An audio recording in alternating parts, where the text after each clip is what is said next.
The first snow of winter had begun to fall when Verity saw the stranger. She had come to the Thornwood crossing at dawn, as she always did, to gather whatever herbs still clung to life beneath the frost. It was a pitiful harvest.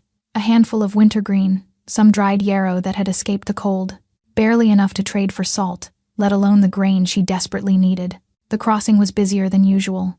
Merchants hurried their carts through before the mountain passes became impassable, and travelers pressed northward with the anxious energy of those racing against the season.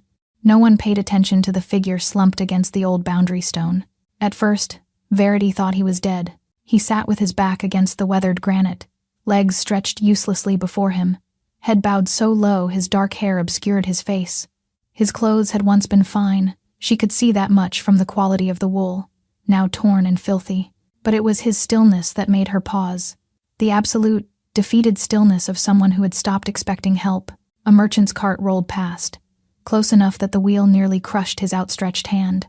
The driver didn't even glance down. Verity knew she should keep walking. She was nobody here, less than nobody. A rejected Omega without pack or protection, surviving on the edges of territory that had once been her home. The last thing she needed was to draw attention to herself, but she couldn't look away from his hands. They were broad and calloused, the hands of someone accustomed to work or weapons, and they were shaking. Not from cold, she realized, but from the effort of holding himself upright. Whatever had happened to this man, he was fighting just to remain conscious. Out of the way, Omega, the voice made Verity's spine stiffen.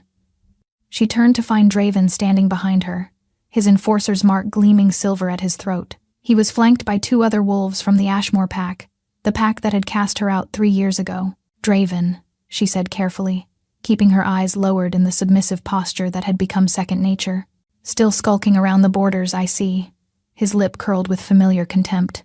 I thought the ferals would have eaten you by now. I keep to myself. I cause no trouble. Your existence is trouble. Draven's gaze slid to the stranger against the stone. What's this? Found yourself a broken human to keep you company? One of his companions laughed and walked over to the slumped figure. He prodded the stranger's leg with his boot. Cripple, can you even walk? The stranger didn't respond. Didn't even lift his head. Must have been dumped here by a passing cart, Draven observed. Too useless to keep, too pathetic to kill properly. Almost like you, Verity. The enforcer's companion drew back his foot to kick the stranger's ribs. The blow landed with a sound that made Verity's stomach turn. Stop. The word escaped before she could catch it. Draven's eyebrows rose. Did you just give me an order? Verity's pulse raced, but she forced herself to step forward. He's injured. He's no threat to anyone. He's in our territory without permission. He's at a public crossing. He has the right to passage like anyone else. Draven moved closer, and Verity had to fight every instinct screaming at her to flee. He was taller than her by nearly a head, his presence radiating the dominant energy that made her Omega nature want to cower. You have no rights here, he said softly. You have no pack, no alpha, no protection. The only reason you're still breathing is because I allow it. His eyes dropped to the small pouch at her hip. What's in the bag? Nothing. Herbs. And, Verity swallowed. Some food. For trading. Give it to me. She hesitated, and Draven's hand shot out to grab her wrist. His grip was crushing, deliberately painful. I said give it to me. With trembling fingers, Verity reached into her pouch and withdrew the small bundle wrapped in cloth. Her last food, dried venison, and 2 pieces of hard bread. She'd been saving them for 3 days, rationing carefully, knowing it might be a week before she could acquire more. Draven took the bundle and examined its contents with a dismissive snort. Pathetic. He tossed it into the mud at the stranger's feet. There. Now you're both equally worthless. His companions laughed as the 3 of them walked away, their voices fading into the noise of the crossing. Verity stood frozen, watching her only food sink slowly into the churned earth. Then she looked at the stranger. He had lifted his head. His eyes were pale gray, the color of winter storms, and they were fixed on her face with an intensity that made the air still in her lungs. There was no vacancy in that gaze, no weakness. Whatever his body's condition, his mind was sharp and fully present, and watching her with something that looked almost like recognition. The moment stretched between them. Then the stranger's gaze dropped to the food in the mud, and slowly, painfully, he reached for it. Don't. Verity knelt beside him, plucking the bundle from the mire before he could grasp it. She wiped the worst of the mud away with her sleeve, salvaging what she could. You shouldn't eat dirt along with it. She held out the cleaned portion to him. He stared at her hand as if it were a foreign thing. "Take it," she said quietly. "You need it more than I do." "Why?" His voice was rough from disuse, barely more than a rasp, but the single word carried weight. "Because you're hungry. Because I can forage more tomorrow. Because—" She stopped, unsure how to explain the hollow ache in her chest that demanded she help him despite every rational argument against it. The stranger's eyes searched her face. Then, with visible effort, he reached out and took the food from her palm. Their fingers brushed, and Verity felt something pass between them. A current of warmth, a flicker of recognition that made no sense. For just an instant, she could have sworn his gray eyes flashed with molten gold. Then he blinked, and they were slate-colored again, and she told herself she had imagined it. "What's your name?" she asked. He was silent for so long she thought he wouldn't answer. "Kale?" he finally said. "Just Kale. I'm Verity." She glanced around the crossing, at the indifferent travelers and the falling snow. "You'll freeze to death here by morning. Can you walk at all?" Kale's jaw tightened with something that might have been shame. "My legs are damaged. I can manage short distances. Nothing more." Verity made her decision before her better judgment could intervene. "My cottage isn't far," she said. "I can tend your injuries there, at least until the snow passes." Those winter-pale eyes studied her with an intensity that felt like being seen straight through to the bone. "You would help a stranger," Kale said slowly. "A crippled nobody with nothing to offer you." "You're a person," Verity replied simply. "That's enough." Something changed in his expression. Something that looked almost like pain, though she couldn't understand why her words would wound him. "Lead the way then, Verity," he said quietly. "I'll do my best to keep up." The walk to Verity's cottage should have taken 20 minutes. It took nearly an hour. Kale moved with agonizing slowness. His body bent around whatever injuries plagued him. Verity had offered her shoulder for support, and he had accepted with a reluctance that suggested he was unused to depending on anyone. His weight against her side was substantial. Whatever had broken him, it hadn't diminished his size. He was tall and broad-shouldered, and beneath the tattered clothing, she could feel the remnants of considerable strength. "What happened to you?" she wondered, but didn't ask.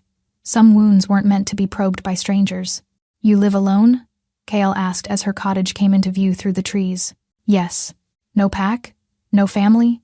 The questions were carefully neutral, but Verity heard the curiosity beneath them. "I was cast out," she said, keeping her voice steady. 3 years ago." "For what crime?" Verity's steps faltered slightly before she recovered. "For being what I am." Kale said nothing more, but she felt his gaze on the side of her face, measuring, calculating. For a crippled stranger, he had remarkably observant eyes. The cottage was small but solid. Verity had built most of it herself from salvaged timber and stones cleared from the forest floor. It wasn't much.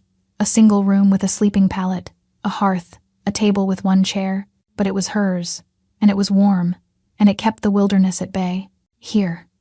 She guided Kale to the pallet, the only comfortable surface available. He sank down with a barely suppressed groan, and in the hearthlight, she got her first clear look at his injuries. Her chest tightened. His legs weren't merely damaged. They were wrapped in crude bandages that had soaked through with dark stains, and the skin visible above the wrappings was mottled with bruising so severe it was nearly black. But it was the wounds themselves that made her stomach clench. The injuries looked deliberate, methodical, as if someone had systematically tried to cripple him. "Who did this to you?" The question emerged before she could stop it. Kale's expression shuddered. "It doesn't matter. These wounds could fester. You could lose your legs entirely. Then I'll lose them." His voice held such flat resignation that Verity felt anger spark in her chest. "That's not acceptable. I'm a healer. Let me help you." "A healer?" Kale's eyes sharpened. "What kind of healer?" "The ordinary kind. Herbs, poultices. Nothing." She caught herself, choosing her words carefully. "Nothing unusual." The lie tasted bitter on her tongue. She turned away to gather her supplies, acutely aware of his gaze tracking her movements. The cottage suddenly felt too small, the air too close. Something about this stranger's presence made her pulse quicken in ways she couldn't explain. "Why were you cast out?" His question startled her. She nearly dropped the pot she was filling with water. "I told you. For being what I am. An omega. A defective omega." The word still stung, even after all this time. "I'm wolfless." Silence fell. Verity refused to turn around, focusing on hanging the pot over the hearth. "Wolfless," Kale repeated slowly. "You cannot shift." "I've never been able to. My wolf never manifested." She hated the shame that crept into her voice. I have the Omega nature, but none of the instincts. No heat cycles. No ability to bond. The pack elders declared me broken. Useless for breeding.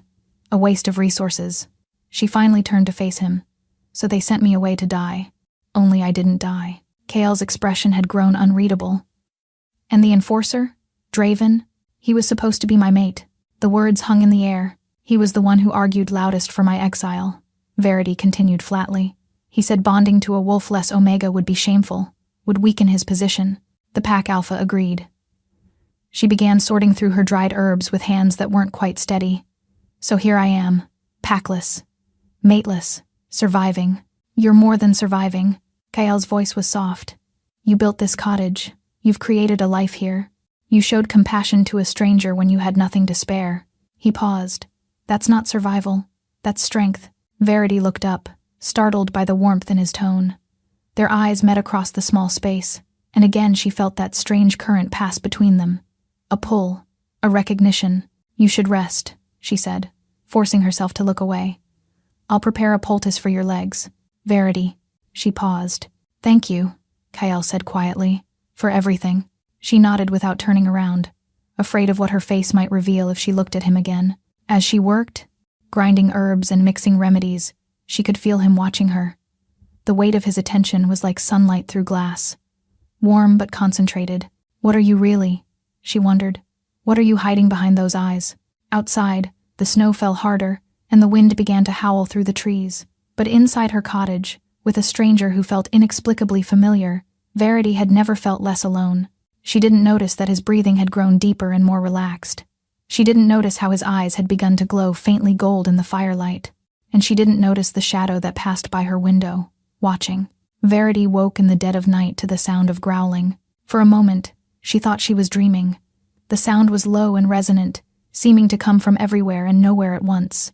Then her eyes adjusted to the darkness, and she saw Kael. He was still on her pallet, but his body had gone rigid, muscles locked in some kind of seizure. His head was thrown back, tendons standing out sharply on his neck, and his eyes were open and blazing gold. Kael. Verity scrambled toward him. Kael, can you hear me? The growling intensified. It wasn't coming from outside, she realized with a chill. It was coming from his chest. She reached for him without thinking, pressing her hand to his forehead. His skin was burning hot, fever-slick with sweat, but the moment her palm touched him, his hand shot up and seized her wrist with crushing strength. Don't. His voice was guttural, barely human. Stay away. You're burning up. Let me help. You don't understand. His golden eyes found hers, and the raw anguish in them stole her breath. I can't control it. The wolf. It's been caged too long, starved. And you, he inhaled sharply, his nostrils flaring. You smell like moonlight, like home. I can't. His body convulsed, and Verity watched in horror as something moved beneath his skin. Ripples of muscle that shouldn't be possible, bones that seemed to shift and resettle. Run, Kael gasped. Please, before I... But Verity didn't run. Instead, she did something she hadn't done in 3 years. She reached for the empty place inside herself where her wolf should have been, the hollow space she had learned to ignore. And for the first time in her life, something answered. Warmth flooded through her veins, not painful but electric. Alive. Her palm, still pressed to Kael's forehead, began to glow with soft silver light. Kael's convulsions slowed, his breathing steadied, and beneath her hand, she felt his fever begin to break. How? His voice was barely audible, the gold fading from his eyes. You said you were wolfless.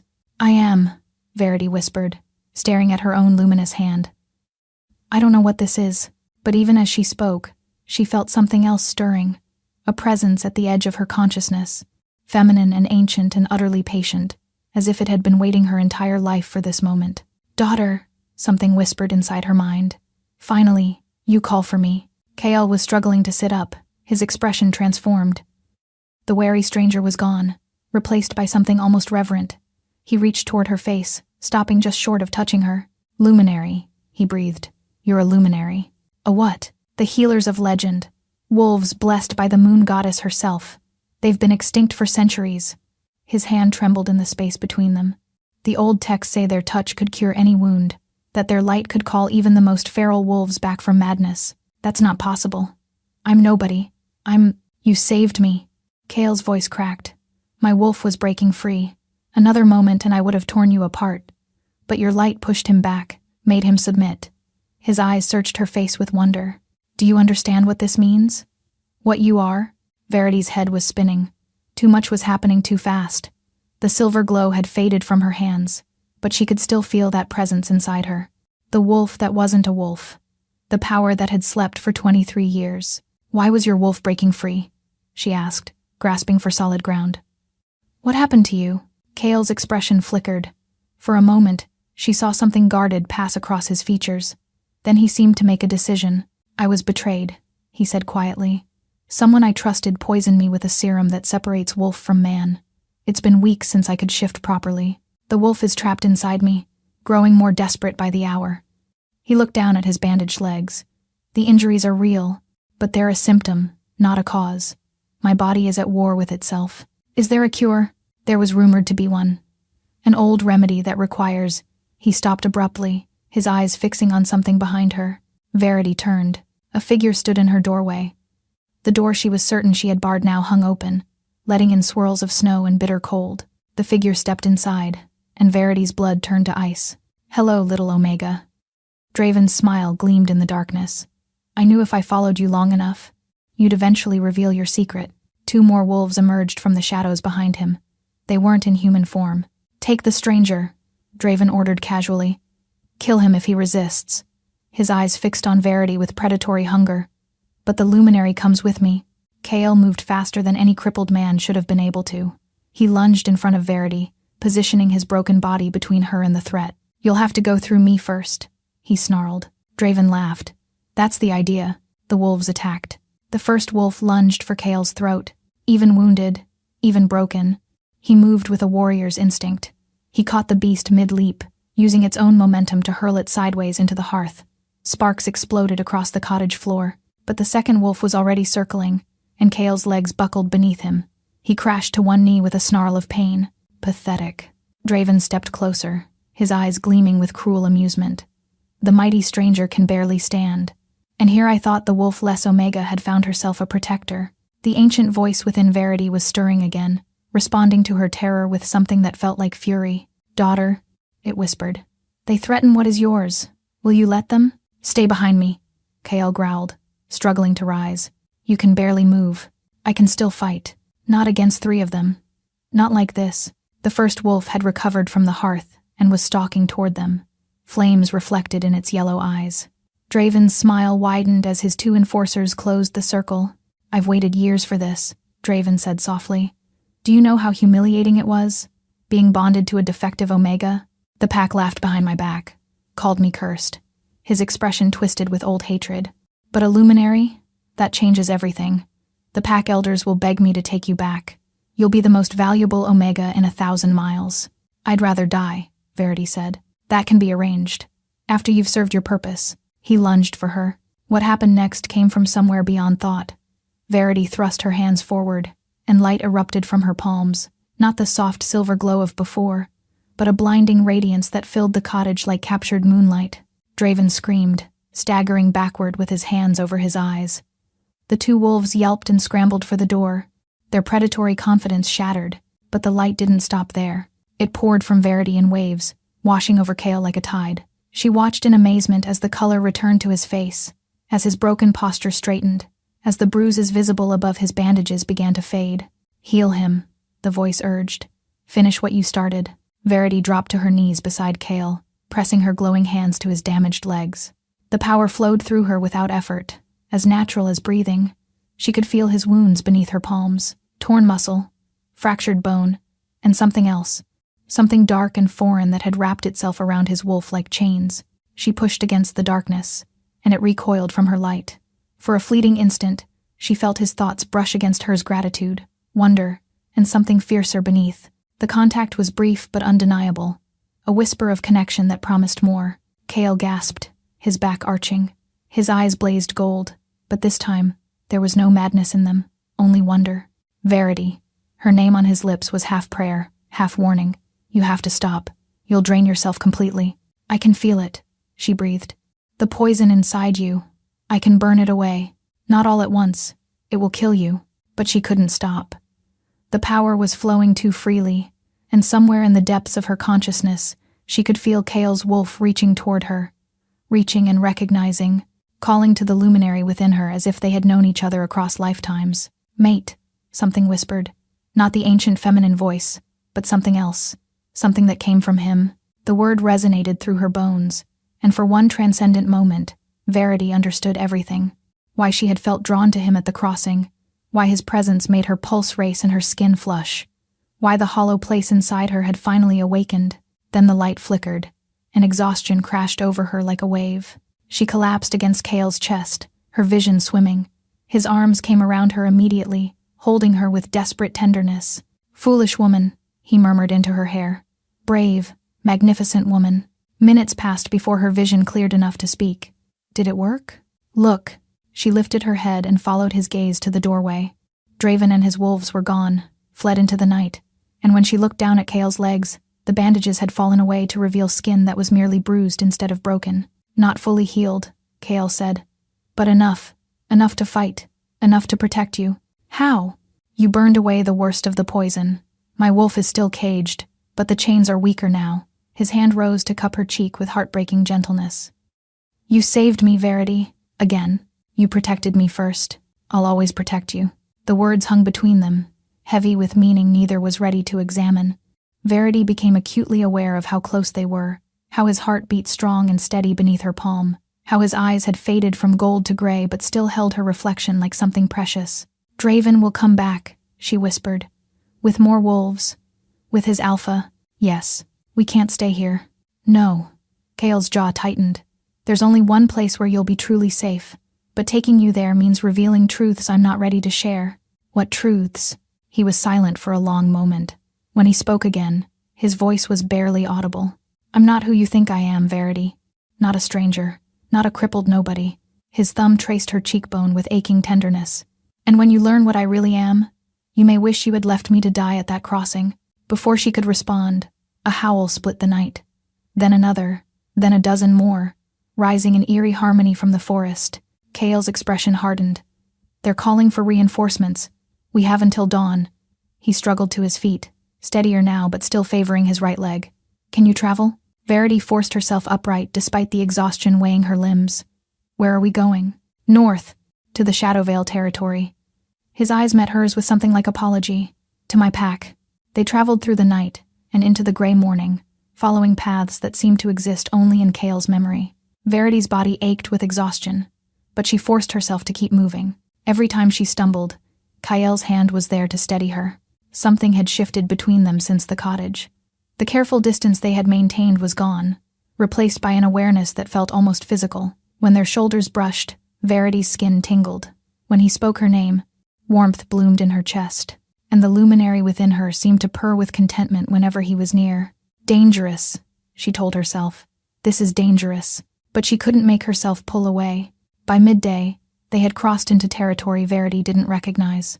The trees here were older, taller, their branches woven together into a canopy that blocked most of the winter sun. The air smelled different, wilder, ancient.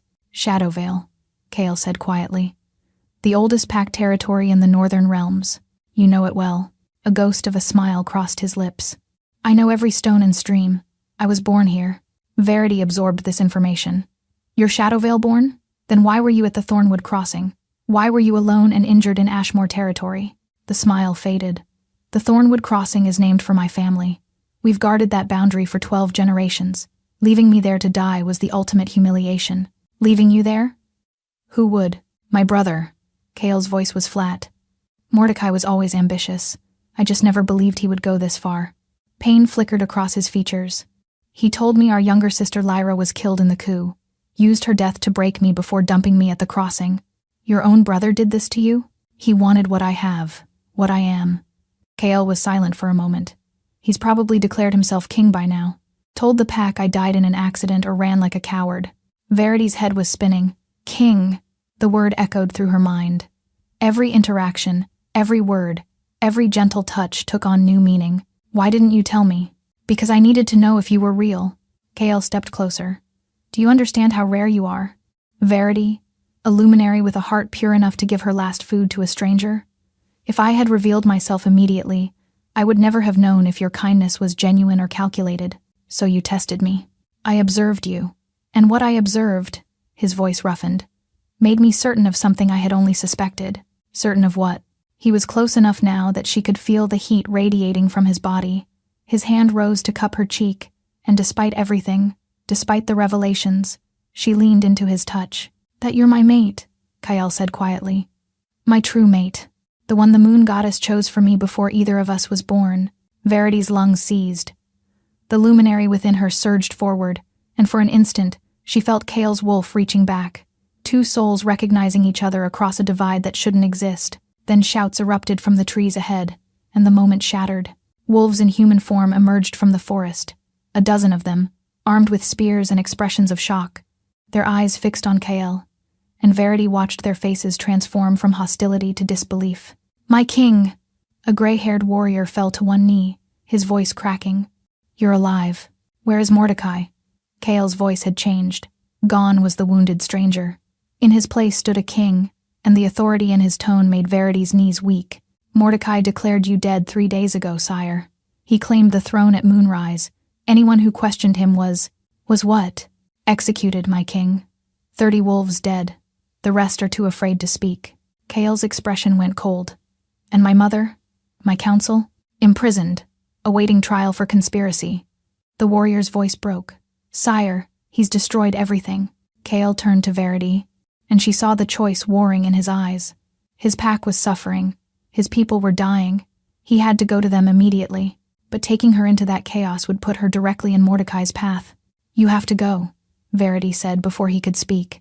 "Your people need you. I won't leave you unprotected. I can protect myself. Not against what's coming." He gripped her shoulders. "Mordecai will learn of your existence. A luminary is the one thing that could legitimize his rule. He will hunt you to the ends of the earth. Then let him hunt." Verity lifted her chin. "I survived 3 years alone in hostile territory. I can survive this." "Verity, go save your people, Kale. That's what kings do." For a long moment, he simply looked at her. Then he pulled her against him, crushing her to his chest with desperate strength. "This isn't goodbye," he growled against her hair. "I will come back for you. I swear it on the moon itself." His lips found her forehead, her cheek, the corner of her mouth. Each touch burned like a brand.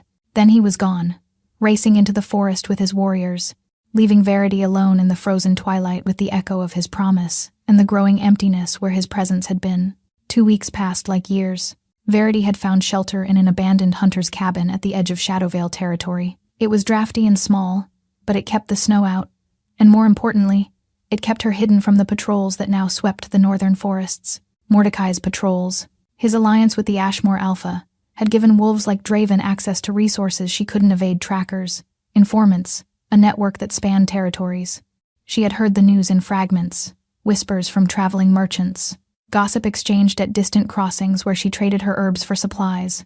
The usurper king had consolidated power with ruthless efficiency. Any wolf who spoke Kale's name was punished. Any rumor of his survival was crushed. And there were other rumors, darker ones, of a wolf-less Omega who had been seen with the true king before his return, of a bounty that grew larger by the day. Verity kept moving, kept hiding, kept waiting for a sign that Kale had succeeded, that he was coming back for her as he'd promised. But the signs never came, and something else was happening, something she couldn't ignore. It started as a persistent ache in her chest, a hollow sensation that intensified whenever she thought of Kale, which was always. She found herself waking in the night, reaching for a presence that wasn't there, tears streaming down her face without any memory of crying. The dreams were the worst. Every night, she dreamed of him. Sometimes he came to her cabin, wrapped her in his arms, whispered promises against her skin. Those dreams left her breathless and aching. But other nights, she dreamed of blood, of Kale fighting alone against terrible odds, of his body broken on cold stone while a dark-haired stranger stood over him, laughing. She always woke from those dreams screaming. "He is your mate," the ancient voice whispered. "Your soul knows his soul. When he suffers, you suffer. When he bleeds, you bleed. Then why can't I feel if he's alive?" Verity demanded of the empty cabin. "Why can't I sense him?" "Because the bond is incomplete. You have not claimed each other. Without the claiming bite, the connection remains fragile, breakable." Verity pressed her hands to her chest, trying to contain the growing emptiness. The luminary power that had manifested so brilliantly during the attack on her cottage seemed to have retreated, leaving her feeling hollower than before. On the 15th day, everything changed. She was gathering firewood when she heard the approaching footsteps, too heavy to be deer, too deliberate to be casual travelers. Verity dropped her bundle and pressed herself against the nearest tree, barely breathing. 3 figures emerged from the snow-laden pines. Not Shadowvale wolves. Their scent was wrong, carrying the sharp tang of Ashmore territory, and leading them was Draven. "I know you're here, Omega." His voice carried through the silent forest. "My scouts tracked you 3 days ago. Running is pointless." Verity's mind raced. She could try to summon her power, but it had been unpredictable since Kael left. Some days she could barely produce a flicker of light. "Come out peacefully, and I won't hurt you. Much." Draven's smile was audible. "Mordecai wants you alive and relatively undamaged. Something about needing your power to strengthen his claim." He paused. "He's offered me a king's ransom for your capture, more than enough to buy my way into his inner circle." Mordecai. Verity's blood chilled. The usurper knew about her, knew what she was. "Of course," Draven continued. "He doesn't need you completely intact, just alive enough to serve. If you make me chase you, I might have to discipline you first." His companions laughed, and Verity's fear crystallized into something harder, something that felt almost like rage. She had spent 3 years running, 3 years hiding, 3 years accepting the narrative that she was broken, worthless, deserving of exile. "No more." She stepped out from behind the tree. Draven's smile widened. "There's my good little Omega. Now come quietly and—" "No." The word wasn't loud, but it carried power. Verity felt the luminary within surge forward, responding to her defiance. "No?" Draven's expression flickered. "You don't get to say no. You don't have a pack. You don't have an alpha. You don't have— I have myself." Verity's hands began to glow. "I have 3 years of survival that taught me I don't need a pack to have worth. I don't need an alpha to have power. And I certainly don't need your permission to exist." The light intensified, and she saw fear flash across Draven's face. Real fear. The kind he had probably never expected to feel toward the Omega he had once rejected. "Take her!" he snarled at his companions. "Now!" They rushed toward her. Verity threw her hands forward, and moonlight exploded through the forest. But this time, something went wrong. The power surged too fast, too wild, burning through her reserves like fire through dry timber. She managed to drive back 2 of the attackers before her strength gave out completely. The last thing she saw before darkness claimed her was Draven's boot swinging toward her head. When Verity woke, she was in chains. Cold iron bit into her wrists. A damp stone ceiling stretched above her, and through the narrow window of her cell, she could see the towers of a fortress she had only ever heard described in fearful whispers. The Ashmore stronghold and Mordecai, who had made this fortress his base while hunting down any threat to his stolen throne. But as her vision cleared, she realized the cell wasn't empty. A figure slumped against the opposite wall, bound in chains twice as heavy as hers. His clothes were torn and bloody. His dark hair hung lank across his face. But even battered beyond recognition, Verity would have known him anywhere. "Kael," she breathed. He lifted his head slowly, and her heart shattered. His eyes were dull with pain and something worse, hopelessness. The proud Alpha King had been broken in ways that went far beyond physical wounds. Verity. Her name was barely a whisper. "I'm sorry. I tried to come back for you. I tried." "What happened?" "Mordecai was waiting for me." Each word seemed to cost him. He had allied with the Ashmore Alpha.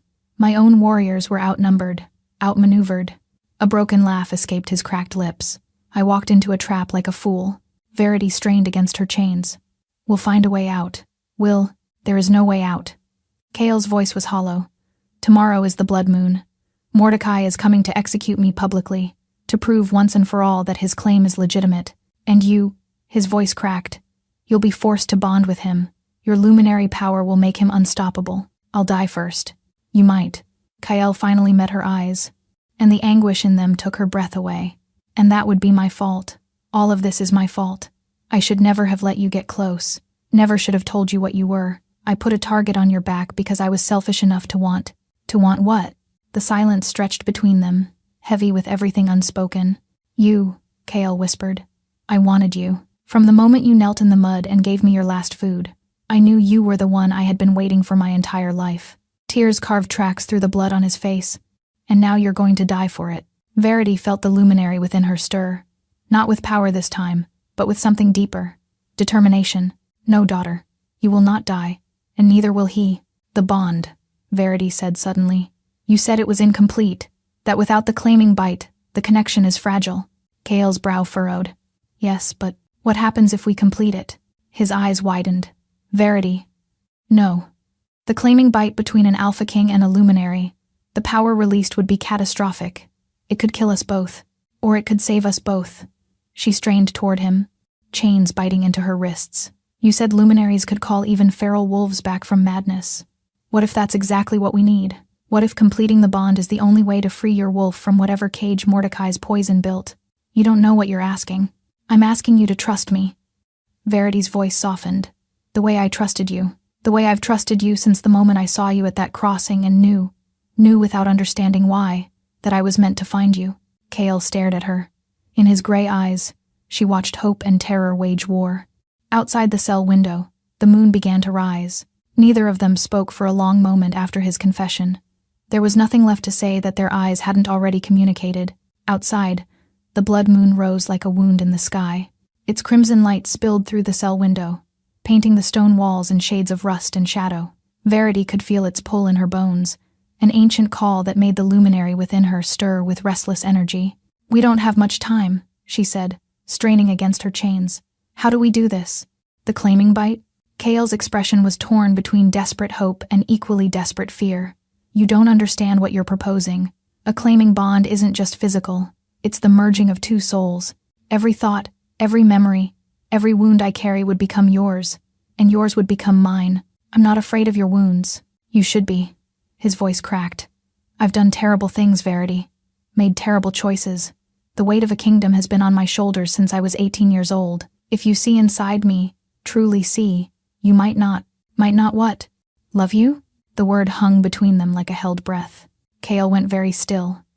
You don't know me well enough to love me. I know that you protected me when you could barely stand. I know that you looked at me like I mattered when everyone else saw only a broken omega. I know that when you touch me, something inside me recognizes something inside you. Verity's voice softened. I don't need years to know what my soul already understands. Verity, tell me how to complete the bond. For a long moment, he simply looked at her. The moonlight caught his eyes and turned them silver, and Verity saw the moment his resistance crumbled. The bite must be mutual, he said quietly. I claim you, you claim me. At the same moment, under the witness of the moon. He paused. But we're chained. We can't reach each other. Verity looked at the distance between them. 8 feet of cold stone. A gap that seemed beyond crossing. But the blood moon was rising, and she could feel its crimson light strengthening the fragile thread between them.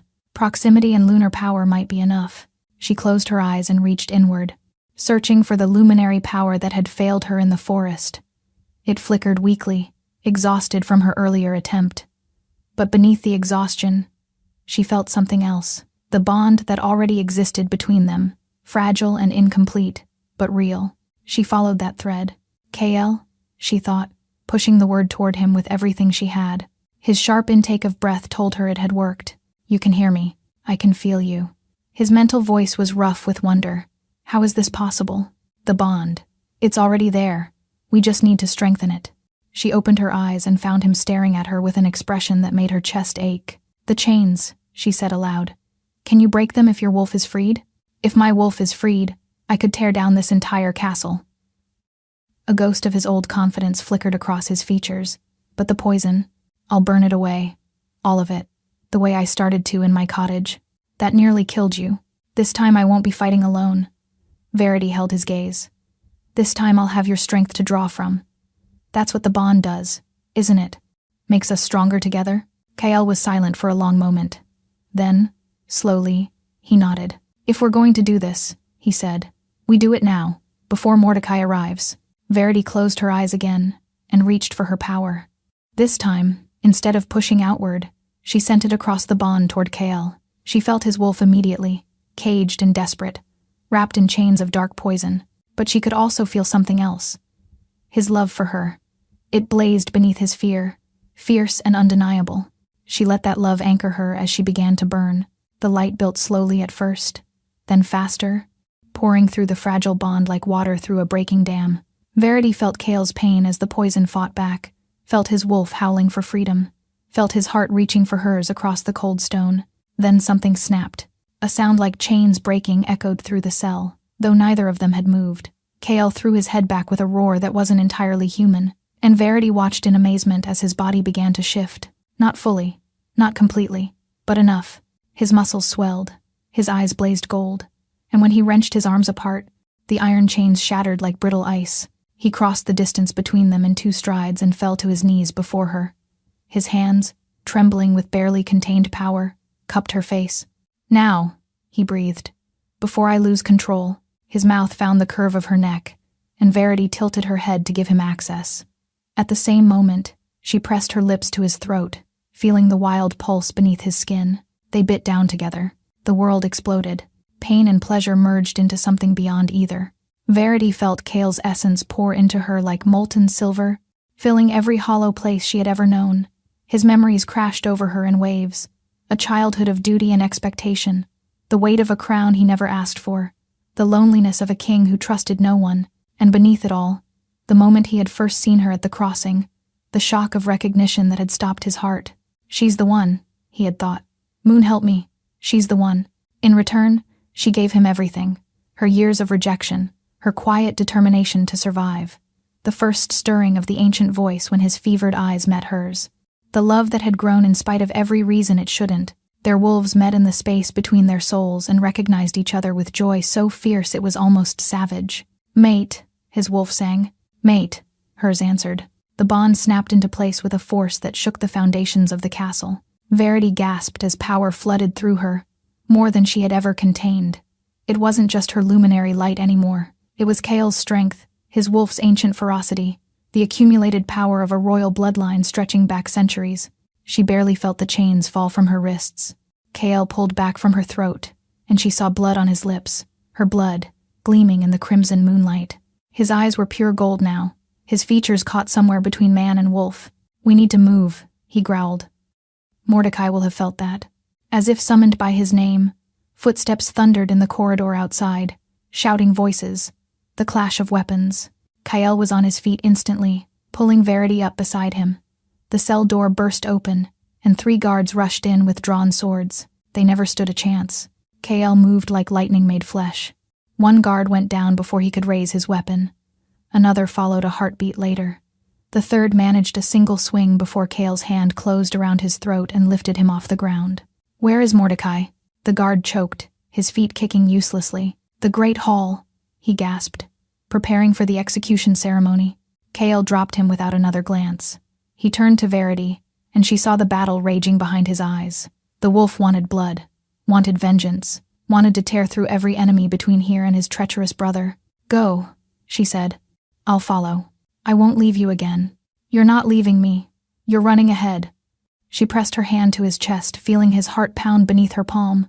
"I can feel you now. Wherever you go, I'll find you." Cale's jaw clenched. Then he leaned down and kissed her with fierce desperation. "If you're not beside me when I face Mordecai, I'm coming back for you. I would expect nothing less." He vanished into the corridor like a storm given form. Verity took a breath, steadied herself, and followed. The castle was in chaos. Word of their escape had spread, and wolves were shifting in the hallways, their howls echoing off the ancient stones. Verity ran past them all, guided by the golden thread of the bond that led her toward Cale, like a compass pointing north. She found the Great Hall by following the sounds of battle. The doors had been torn from their hinges. Inside, Cale fought in full wolf form, a massive silver beast that dwarfed every opponent. Bodies littered the floor, and the survivors were falling back in terror. But at the far end of the hall, on a raised dais, stood 2 figures. One was a dark-haired man with Cale's features twisted into something cruel. Mordecai, the usurper king. The other was Draven, his hand wrapped around the throat of a small, struggling figure. Verity's heart stopped. It was a child, a girl no older than 8, with the same silver-gray eyes as Cale. Lyra, his sister who was supposed to be dead. "Stop," Mordecai commanded, his voice cutting through the chaos. "Stop, or my wolf tears out her throat." Cale's massive form went rigid. Slowly, painfully, he shifted back to human form, his golden eyes fixed on the child. "Lyra," he breathed. You told me she was dead. You told me. I told you what I needed you to believe. Mordecai's smile was poison. Our little sister has been my insurance policy all along. Now, brother, you're going to kneel before these witnesses and renounce your claim to the throne, or you're going to watch her die. Verity saw Cale's shoulders bow, saw the fight drain from his posture. He would do it, she realized. He would give up everything to save his sister. No. The word blazed through her mind with the force of a thunderclap. She stepped into the hall, and every eye turned to her. Mordecai's smile faltered as he took in the blood still wet on her throat, the matching mark that gleamed on Cale's neck. The claiming bite, he whispered. You actually completed. Let the child go. Verity's voice wasn't loud, but it resonated with power that made the stones tremble. The luminary had fully merged with her now, and she could feel the moon itself watching through her eyes. Or what? Mordecai recovered quickly, his sneer returning. You'll glow at me? I've heard about your parlor tricks, Omega. They won't save you here. I wasn't talking to you. Verity's gaze shifted to Draven, the enforcer who had tormented her for years, the wolf who had rejected her as worthless. She reached across the distance between them, following the same pathway she had used to connect with Kyle, and touched Draven's mind. Draven's eyes went wide. His hand spasmed open, releasing Lyra's throat. The child scrambled away as the enforcer fell to his knees, clutching his head. What are you doing to him? Mordecai demanded. Showing him the truth. Verity walked forward, and with each step her power grew, showing him every rejection, every cruelty, every moment he made me feel less than nothing. She stopped before Draven's trembling form, and showing him what I became despite all of it. Draven looked up at her, and his face was wet with tears. I'm sorry, he choked. I didn't know. Verity looked down at the wolf who had tormented her for years. She could feel his regret through the connection she had forced open, could see the memories cascading through his mind, every cruelty recontextualized through her eyes. He had been afraid of being mocked for bonding with a defective Omega, afraid of losing status. His cruelty had been cowardice wearing armor. I know. Verity's voice softened. And I forgive you. Not for your sake, for mine. I won't carry your weight anymore. She turned away from him and faced Mordecai. The usurper had drawn a knife, the blade gleaming with the same dark poison that had once caged Cale's wolf. Stay back, he snarled. I'll kill you. Cale hit him like an avalanche. The brothers crashed across the dais in a tangle of limbs and fury.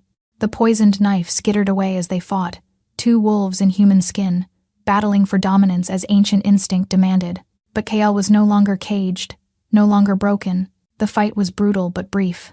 When Cale rose from his brother's unconscious form, his chest heaving and his eyes still blazing gold, a silence fell over the hall. It's over, he said. Mordecai will face justice for his crimes. Anyone who stood with him can choose now. Kneel and accept my mercy, or run and be hunted. One by one, the remaining wolves dropped to their knees. Cale turned to Verity, and the fierceness in his face melted away. The king became the man who had touched her face by the firelight, who had whispered promises against her skin, who had claimed her as she had claimed him. He crossed to her in 3 strides and pulled her into his arms. You magnificent woman, he murmured against her hair. You saved us all. We saved each other. A small hand tugged at Verity's borrowed cloak. She looked down to find Lyra gazing up at her with wonder. Are you my brother's mate? The child asked. Verity glanced at Cale, who was watching her with an expression that made her heart overflow. Yes, she said softly. I suppose I am. Good. Lyra's face broke into a brilliant smile. I always wanted a sister. As the blood moon reached its zenith, Verity stood in the great hall of her enemies and felt something she had never expected to feel again. Home. Not a place, not a pack, but a person.